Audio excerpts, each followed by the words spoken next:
Hey lovelies, it's your girl Rochelle and I'm back with another video. Today I want to share 5 financial habits that literally changed my life. Now these habits help me go from being stressed and overwhelmed by debt to feeling confident and in control of my money. Yes, while paying off this debt. And no, it wasn't an overnight thing. It took real work, real setbacks, and real lessons. So whether you're just getting started or you're trying to bounce back like I had to, this video is for you. Habit number 1, budget every single dollar. I know I say it all the time, but y'all, it is something I love to live by. Sometimes you got to budget that same dollar twice. You know what I mean? Maybe you had a plan to spend this money on groceries, but you were able to save a couple dollars with a coupon. So you have a couple dollars left over. Then boom, you need to rebudget that dollar and give it a new job. I used to just track my spending after it happened, thinking, oh, I hope there's enough left over for everything else. But once I started telling my money what to do before the month even started, everything changed. I started using a zero-based budget and assigning every dollar a job, bills, food, savings, debt, all of that. And it wasn't perfect, and it doesn't ever have to be. There's mistakes, there's unexpected things that come up.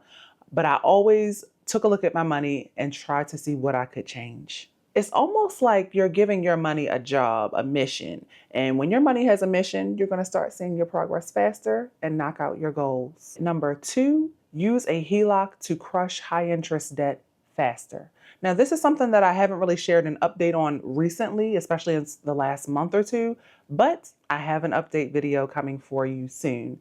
Now, me personally, I am using a $100,000 HELOC to pay down debt more quickly. Now, let me be clear, this is not for everyone. This is not for everyone. For us, it made sense. The interest was lower. We're able to pay our debt down more aggressively.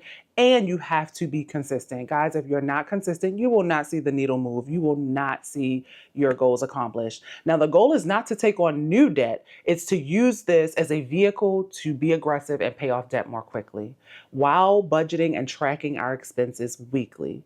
We are adjusting despite all of the things that have popped up that are unexpected, but we are still making progress. I was a victim of identity theft years ago, and let me tell you, it was one of the most stressful things I've ever been through.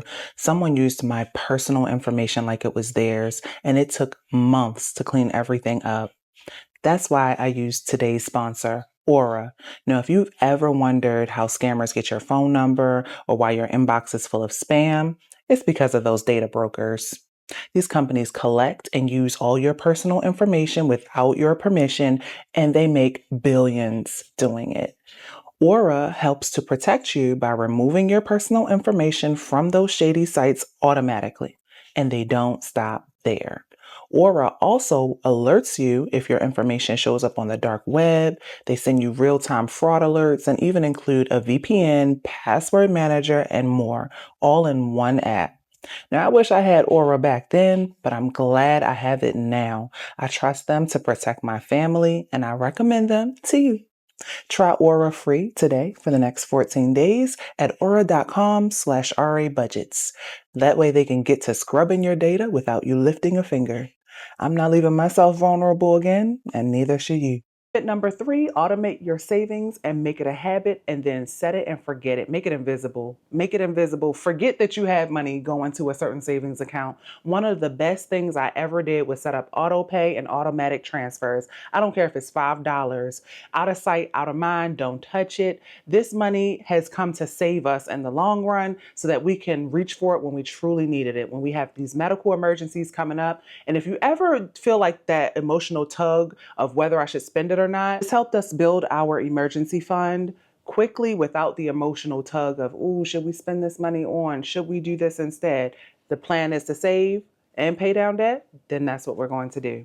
Now, right now, we have a goal to save $10,000 by the end of 2025, just for emergencies, in case of job loss. And it's going slow some months, but consistency is still happening, small steps. And you know what it does? It gives you that peace of mind so that you can know that at least you're moving that needle at least a little bit. Number 4, cash flow your expenses instead of charging them.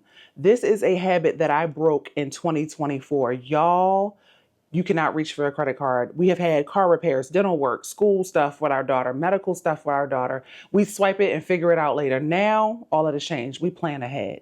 We're using sinking funds. We're planning for the things that we know are coming. Let me know in the comments, have you used sinking funds before and what advice you have for us? Now, going back to when our daughter had these big medical bills going on, we would use our sinking funds and our income to cash flow it. Now, it's not glamorous, but it helps to not create new debt, which is always the goal.